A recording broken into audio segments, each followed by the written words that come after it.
Hi everybody, my name is Butternut and welcome back to Everlasting Summer. It's been a while since I've come back to this and we're on day 6. Now, something happened. So, I was recording this about a month ago and my computer crashed and I already got to see one of the endings. So, I'm still going to go through the ending, the same ending, just read it through. But I'm not going to sit here and fake reactions to whatever's going on because I've seen it. But because I've seen it, I'm just going to quickly read through, skip whatever parts might not be important, and then we'll see what happens with the next ending. So, let's get started. Well, I don't know what time it is when Olga woke me up, but even before opening my eyes, I felt the imminence of death. My whole body ached, I felt dizzy, my mind was clouded by haze. Semyon, wake up immediately or you'll miss breakfast, and more importantly, the lineup. Looks like the camp leader intends to exploit me to the fullest today, the same as any other day. I garbled something, covered my head with a blanket, and turned to the wall. In the end, Olga's anger will never go beyond words. At least I really wanted to believe so then. Stand up right now, or what? I was going to say triumphantly, but kept silent. Not because of fear, just because I felt too lazy to open my mouth. Really, what could she do to me? Lecture me at the lineup, hang my photo on the wall of shame, or use me for inhuman and alien experiments? Well, I'm ready for that too. Just let me sleep a couple of hours. Okay, we missed the lineup. The door slammed behind the camp leader, and the sleep which had been about to fade claimed my mind again.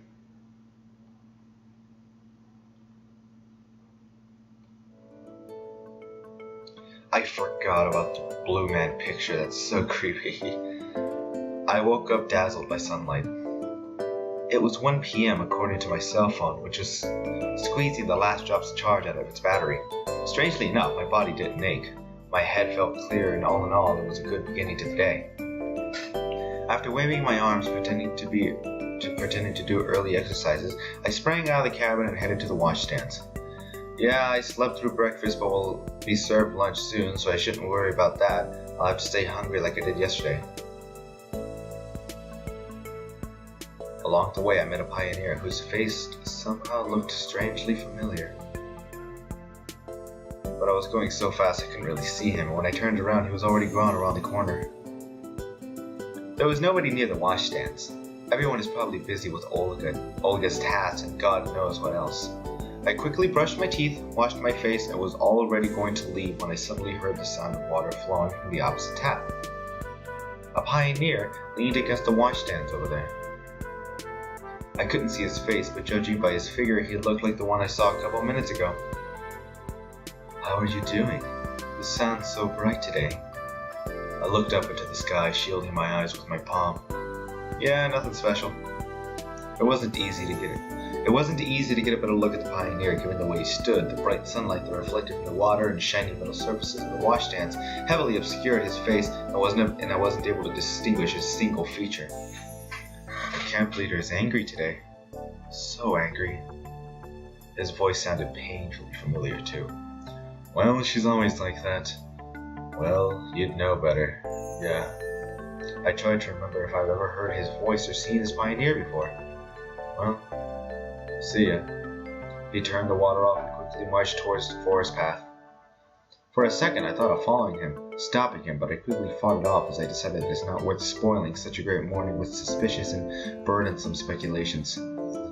Nature was glowing with the bright light of life. Lush treetops were rhythmically swaying in wind, whispering to each other. The breeze gently stroked the high emerald grass. Birds were cooing in the shade, escaping the midday heat. The woods and fields, stretching beneath the horizon, were dissolving into warm sunlight. I don't know which month it is now, but it looks like midsummer. I distinctly remember the summer vacation of my childhood and youth, times of fun and leisure and carefree joy. Childhood games, how many there were. I wouldn't say no to playing war games or hide and seek now, or swinging on a bungee. Or maybe building a sandcastle, inhabiting it with toy soldiers, ready to defend their master to the last drop of their plastic blood. I went to the square and sat on the bench waiting for lunch. It looked like there wasn't much time left before it. From time to time, pioneers passed by me, sometimes alone, sometimes in pairs or groups of 3. But always someone I didn't know. But always someone I didn't know. Alisa, Juliana, Lena, or Slavia were nowhere to be seen.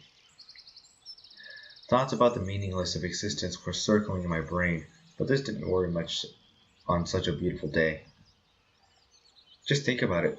Who could think of grieving of his life in vain or lost early while basking in the rays of such a friendly sun? Certainly not me. I looked upon Jenda. He was meditating as always. No, he definitely never gets any unnecessary doubts. I remembered my first hours in this camp and the day before, the anguish, the anxiety, and fear. It all seems so far away now, although so little time has passed. Will I get out of here or not? It didn't concern me as much as before. Maybe I'm already dead. Then this was the last stop. Please get off the train. What are you thinking about? I looked up and saw that pioneer I'd seen before. I couldn't see his face again as the sun was shining in my eyes. You know, life. It seemed he would sit down next to me, but the pioneer stayed in the same place, only half turned, which completely killed any hope of seeing his face. Listen, have we met earlier? I don't think I remember you. Well, let's say you know who I am, but I don't. I laughed sincerely. Here you don't. He answered short. I see. Honestly, it's not like I didn't want to talk, I just didn't know what to talk about. And my soul was so calm, this didn't bother me. Your first time here? He asked a question, but his tone implied he was only expecting a confirmation. Yes. And you? Me. He paused for a few seconds. Nah, that's not my first time here.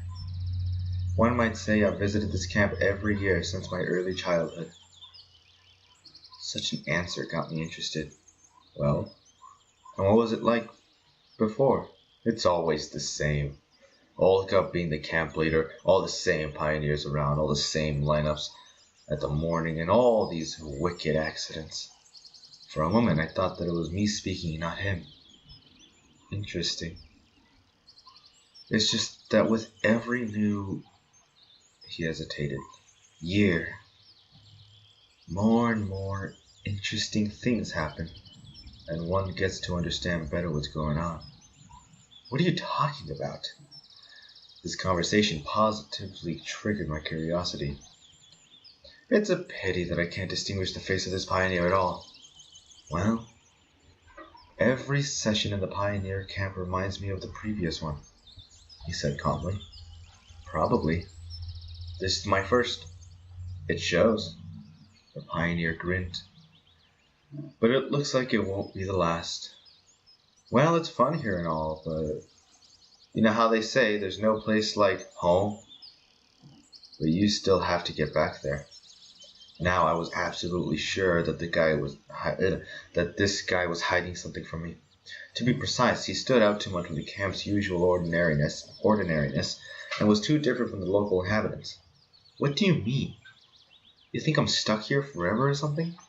I said, uninsinuating every word. The pioneer had no time to answer as the lunch bell sounded. I turned my head towards the loudspeaker, and by the time I looked back, the guy was already gone. Thousands of theories and speculations instantly appeared in my mind. But I stopped myself, remembering all the apparent normality of this camp. After all, nothing supernatural had happened in these 5 days. Moreover, everything here seemed too natural, sometimes even boring. Maybe this pioneer didn't mean anything by that. I just misunderstood him. Thinking that, I went to the canteen, intending to feast. Sometimes it seemed to me that lunch here is akin to the crowds around the soup kitchens during a famine. Pioneers were running around, pushing each other, trying to crawl through the first meal and take the most comfortable table. I was calmly standing, impatiently waiting for the cook to get me assigned food rations.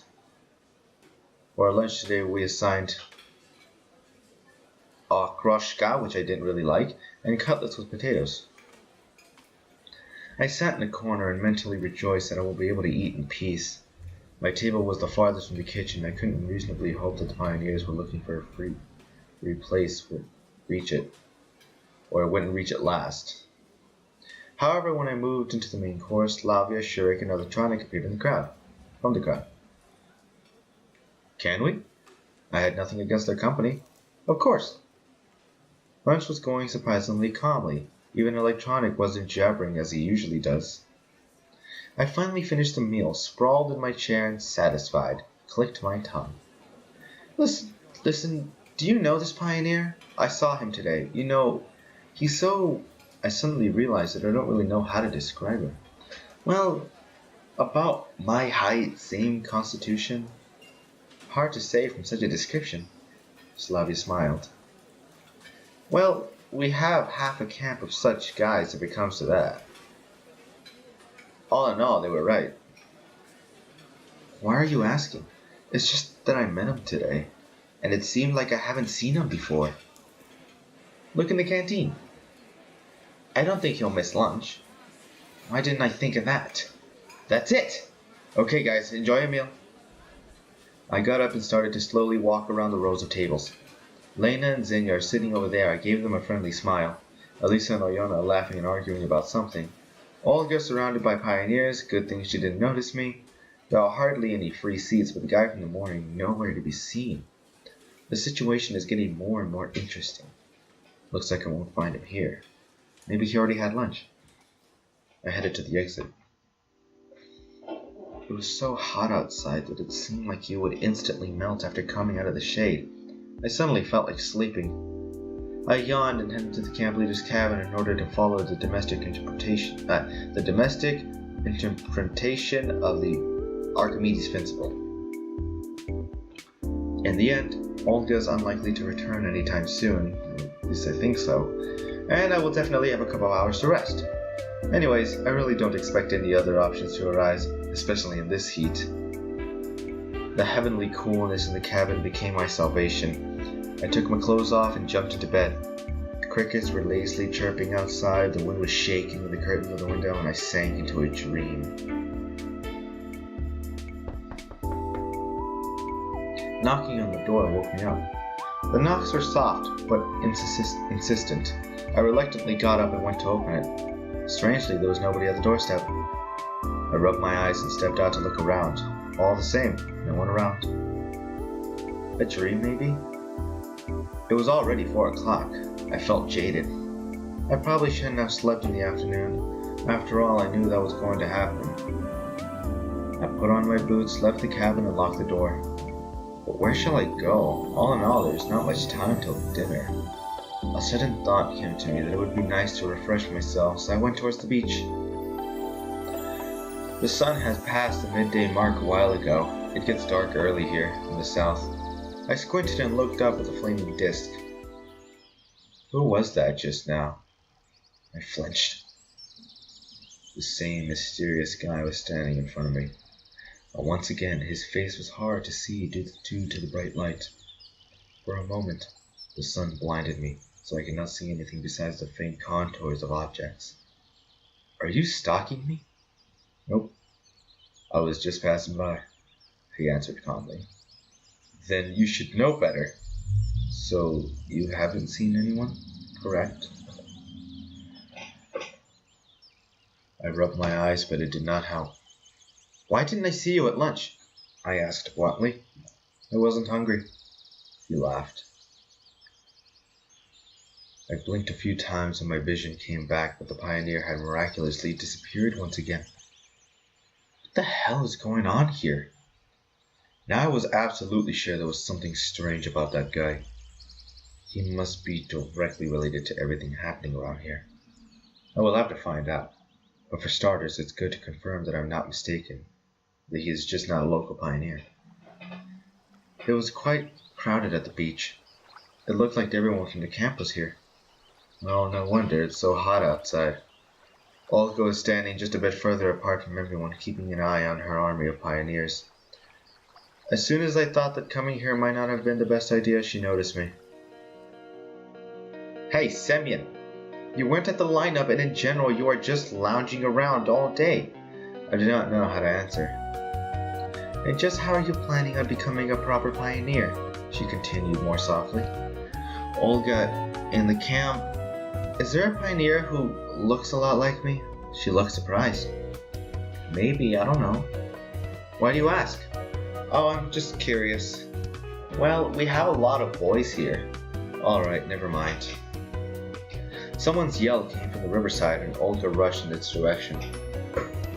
Well, it looks like I will be spared a lecture. I lowered myself onto the sand and stared at the pioneers playing in the water. After a few minutes of sitting here, Alyana approached me. Why so sad? I'm not sad. Well, why are you sitting here all alone? I forgot what voice I gave her. Did I even give her a voice? I don't know. Just thinking. About what? I decided to spare her my story about the mysterious pioneer.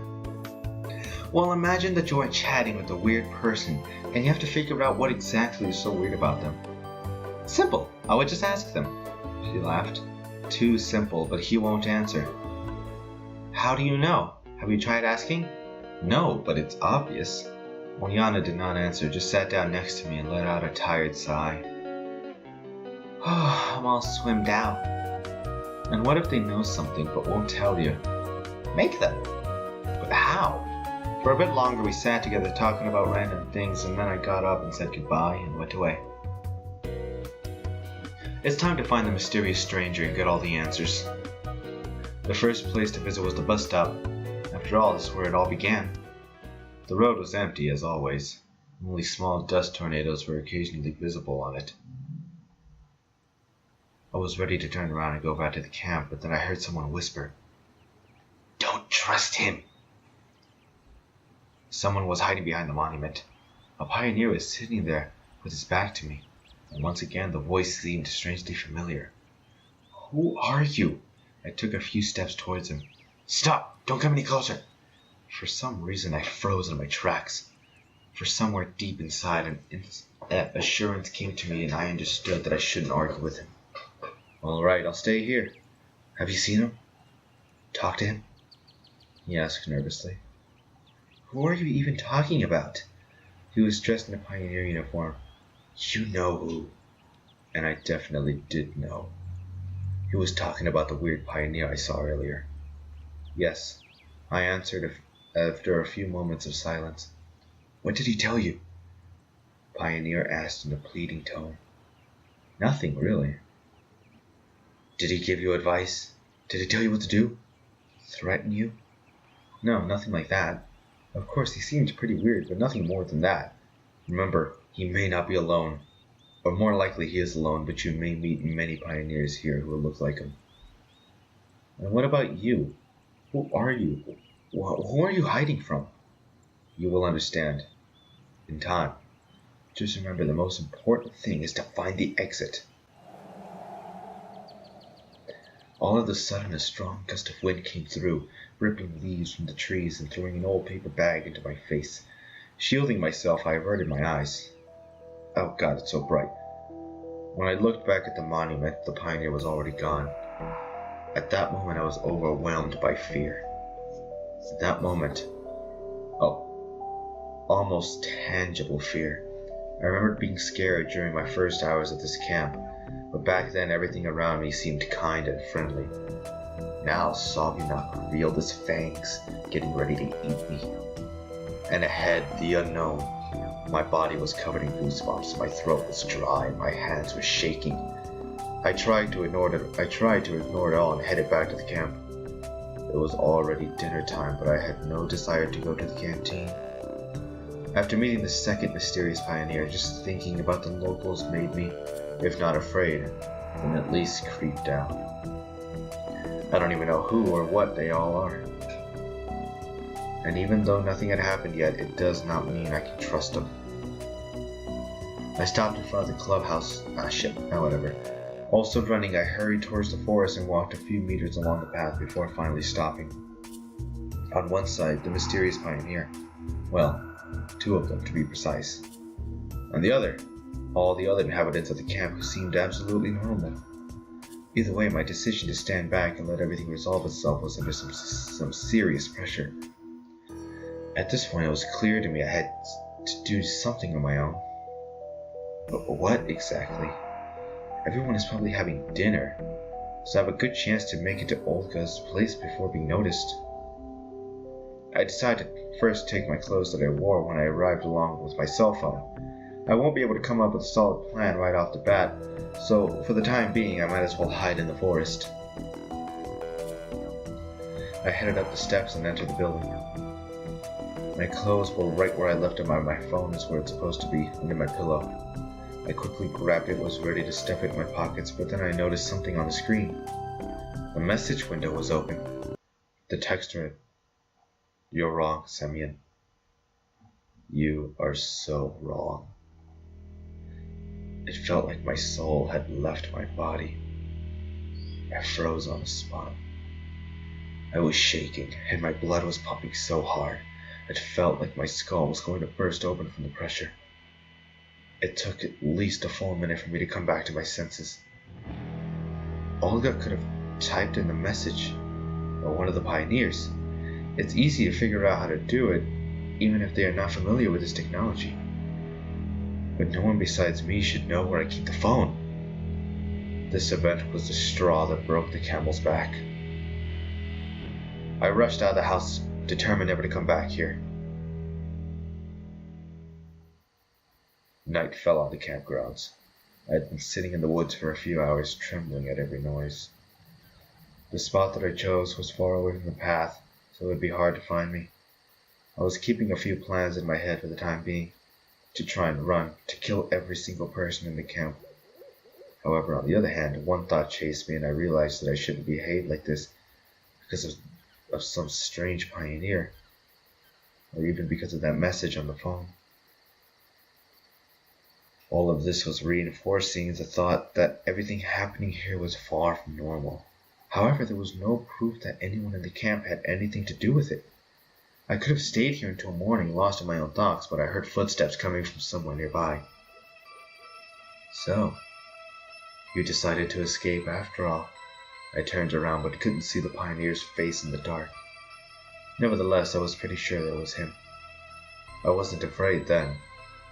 More precisely, I was so physically exhausted that I was prepared for any possible course of events, and somehow managed to reason appropriately and maintain the conversation. I wouldn't call this an escape, I answered slowly, stretched every word. Huh? And what is it? A tactical retreat. Brilliant. He burst into laughter. Listen, why don't you tell me what's going on? Who are you and what do you want from me? What did that guy tell you at the gate? It seemed that he didn't even hear my question. He told me not to trust you, I lied. But on the other hand, I thought that was what he meant. Well, that's always the way for him, running away, hiding. I could hear irritation in his voice. I am not sure what kind of circus you are running here, but I'm not going to be a part of it. Oh, why not? You're the star after all. I couldn't see his face, but I bet he was smiling. Explain my part to me then. You know. I was like you in the beginning. The first time everything went peacefully. Then I escaped and tried to understand what was going on. Got mad and even tortured them to get the truth. He laughed crazily. I shivered. But it was pointless, continued the pioneer after calming down a bit. Pointless. And then I began to notice the lapses. At first I just heard their voices from a distance and sometimes in my head. Then vague silhouettes appeared. Then they slowly took on a physical form. And finally, they stepped into my world. I could touch them, introduce them to other pioneers. And they all were different. Different. Do you get it? Different. He started shouting, and it reoccurred again and again. You can get used to the loops, but then I learned how to get into their worlds by myself. to interact with the others, but it turned out that I'm not alone. There are lots of us. Today you saw at least one more. He fell silent. I didn't know what question to ask, and didn't want to interrupt his story, so I simply waited.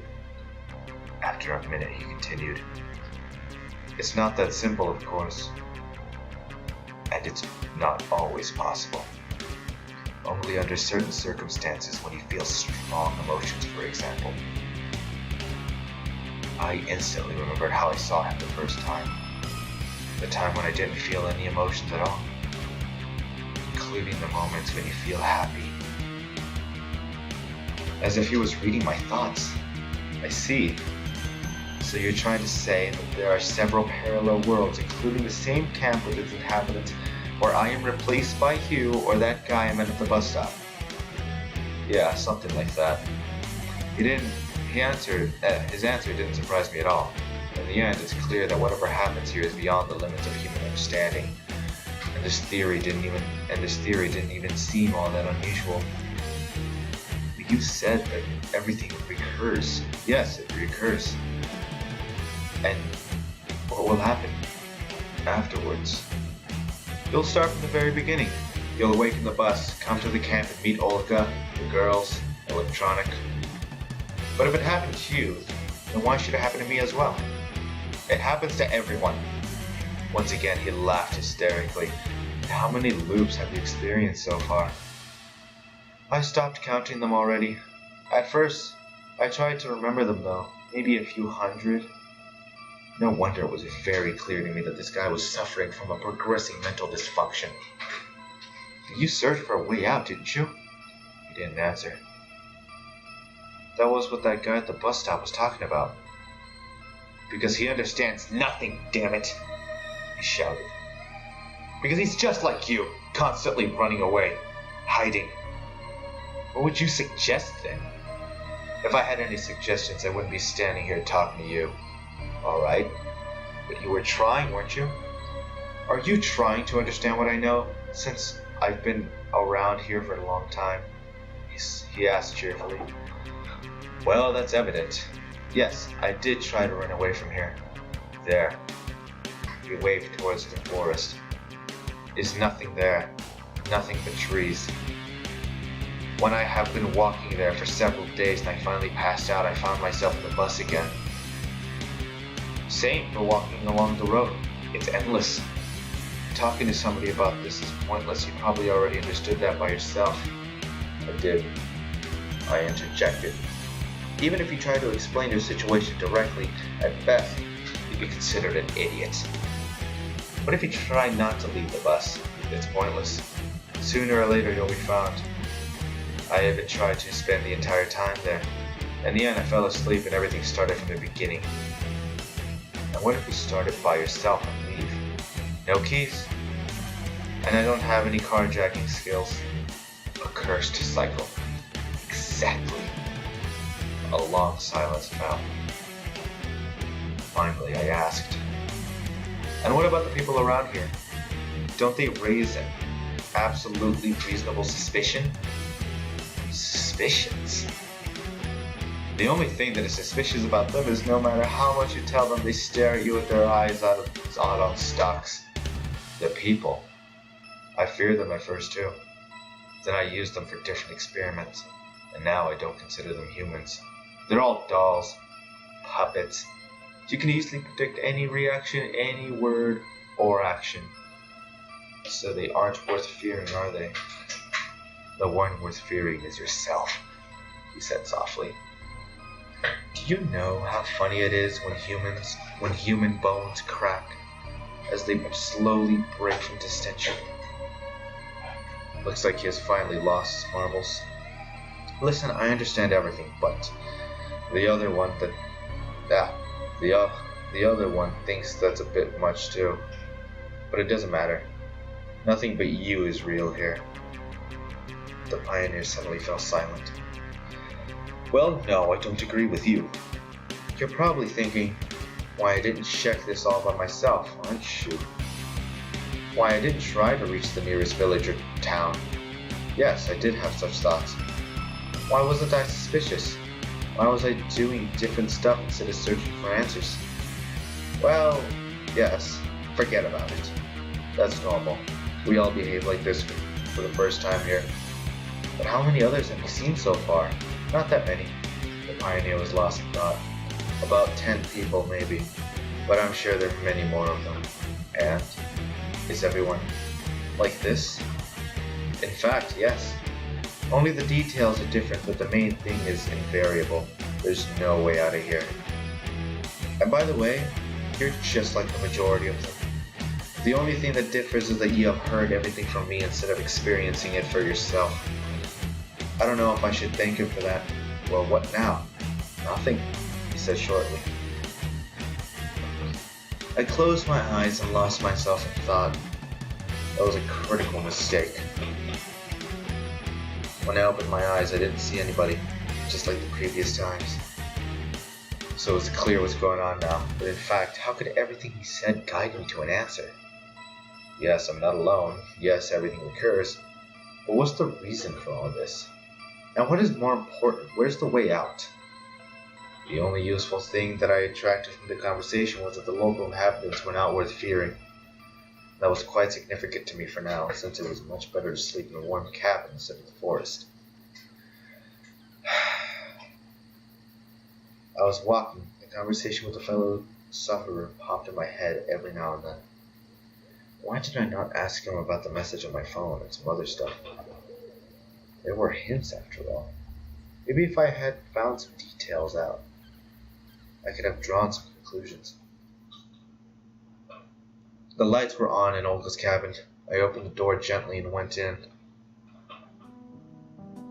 Speak of the devil, here you are, the camp leader said angrily. Olga, I'm so tired now, let's put off the lecture. Tired from what, I wonder? From everything, I snapped rudely. The camp leader looked at me with surprise.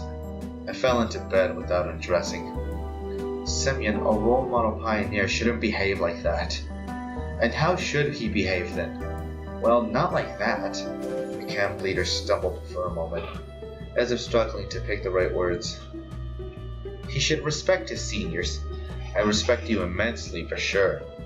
Semyon! The sarcasm in my voice didn't go unnoticed. And now I'd like to sleep. Wait, by the way, how far is the nearest town? When does the bus arrive? How can I even get out of here?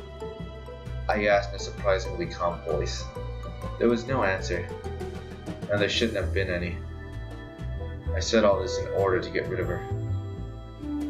Why are you silent? I'm tired. Let's talk about that tomorrow. The camp leader got up and turned off the light. Yes, it's all just like that guy said. Why did I speak to him so calmly and properly, I wondered. I should have been shivering from horror. That pioneer didn't have much credibility, but I had a feeling that he's unable to harm me. As soon as I thought that, it would be a good idea to ask someone else. Fatigue overtook me and I passed out.